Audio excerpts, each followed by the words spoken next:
La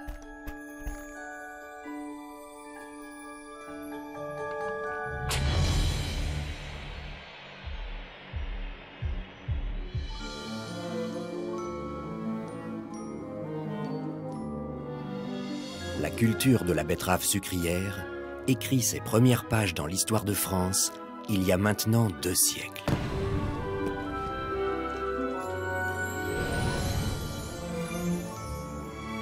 C'est en 1811 que Napoléon Ier donne sa chance à l'une des plantes les plus prometteuses de notre agriculture, la betterave. Ce qui lui vaut son nom de glorieuse fille de l'empereur.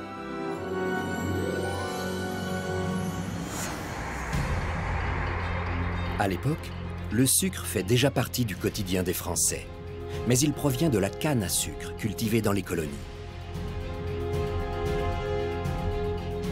En 1806, Britanniques et Français sont en guerre. La Grande-Bretagne impose un blocus économique à la France. Le sucre de canne ne peut plus débarquer.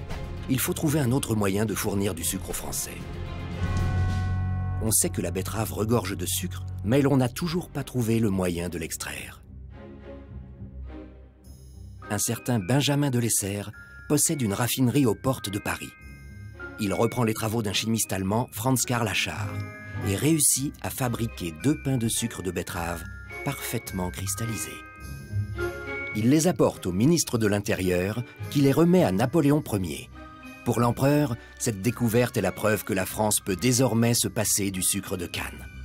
Napoléon Ier décore de la Légion d'honneur Benjamin de Lesser et impose la culture de la betterave par décret impérial. En 1811, 7000 hectares de betteraves sont semés. Les sillons des planteurs de betteraves rejoignent le grand sillon de l'histoire de France. Les sucreries se multiplient et la culture de la betterave se développe dans 51 départements français. Mais le sucre de canne n'a pas dit son dernier mot. En 1843, la politique de taxe qui soutient la production du sucre de betterave est vivement critiquée par Lamartine. Le sucre de la betterave ne peut être ni en assez grande quantité, ni à un prix qui puisse remplacer celui des Indes occidentales. Le sucre de canne reprend l'avantage et de nombreuses sucreries de betterave ferment. En 1848, nouveau rebondissement. L'abolition de l'esclavage provoque une forte hausse du prix du sucre de canne et relance la compétitivité du sucre de betterave. La production explose. Les métiers de la betterave se développent, les outils se multiplient. C'est tout un univers que l'on voit naître autour de la culture de la betterave. Les Français découvrent le sucre en morceaux, mais aussi les confiseries. Les sucriers sont sur toutes les tables. En 1884, cette euphorie conduit à une surproduction mondiale. Les cours s'effondrent. Pour assainir le marché, en 1902, la Convention de Bruxelles établit le premier accord international sur le sucre. Le développement de la production s'accélère.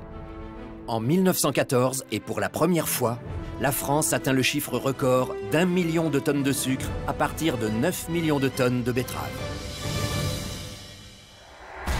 La Première Guerre mondiale éclate. Les régions betteravières sont les plus touchées par les combats, et le rationnement fait partie du quotidien des Français. En 1918, l'essentiel de l'industrie sucrière est complètement dévasté. Les planteurs de betteraves s'organisent pour redonner un avenir à la betterave française. Le 3 juin 1921, Aimé Montmirel fonde la CGB, Confédération Générale des Planteurs de Betteraves. Dès lors, les betteraviers, fédérés par la CGB, représentent une force reconnue pour développer leur production, défendre leurs intérêts et assurer leurs revenus. La CGB est à l'initiative de la mise en place de l'ancêtre des commissions mixtes pour appliquer des règles strictes entre planteurs et fabricants de sucre, le contrôle des réceptions de betteraves, la fixation du prix d'achat et le contingentement pour éviter la surproduction de sucre. En 1927, bien avant le marché commun, la CGB participe à la naissance de la Confédération internationale des betteraviers européens. Ce nouvel encadrement permet à la culture de la betterave de poursuivre son développement avec succès. Malheureusement, pas pour longtemps. La Seconde Guerre mondiale touche une nouvelle fois durement l'économie betteravière. Le sucre redevient une denrée rare et chère. À la Libération, il faut impérativement relancer l'industrie de la betterave sucrière. Pour promouvoir son image, le CEDUS, créé en 1930, est le premier organisme de communication du sucre.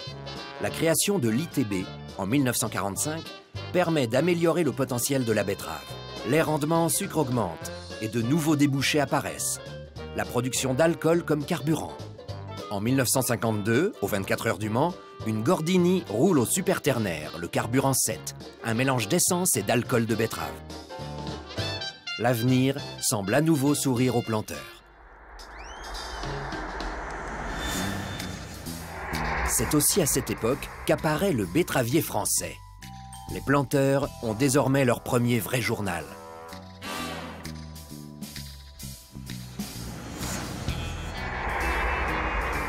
En 1958, la création du marché commun redéfinit les règles du commerce mondial. Le monde betteravier s'adapte et grâce à la CGB, réussit avec succès son entrée dans ce nouveau marché. Parallèlement, les progrès techniques se poursuivent. En 1970, l'apparition de la betterave monogerme est une véritable révolution qui améliore la production et les conditions de travail. La France atteint 3 millions de tonnes de sucre et devient premier exportateur mondial. Côté promotion, le CEDUS lance régulièrement des campagnes de publicité qui marquent à jamais les esprits.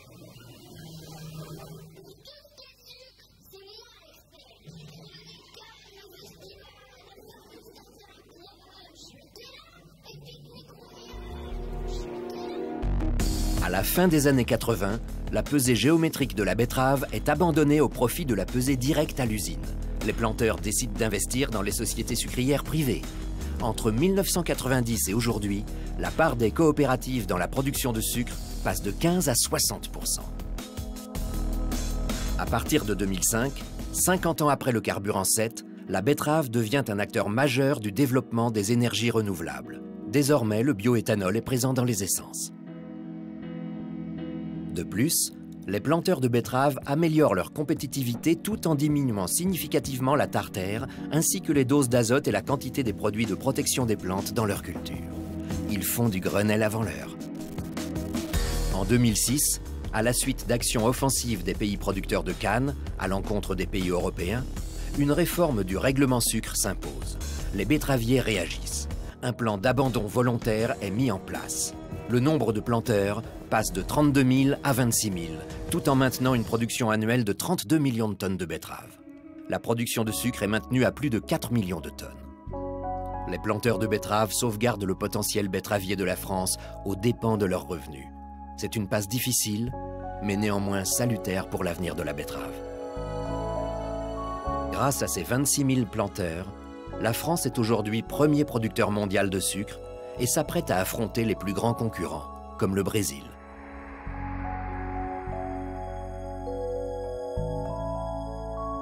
Forte de ses 200 années, traversée avec toute l'énergie qui la caractérise, la betterave représente une filière toujours plus compétitive, qui la place en tête des rendements agricoles dans le monde, bien au-dessus de la canne, et assure aux générations futures de planteurs de betteraves toutes les promesses de l'avenir.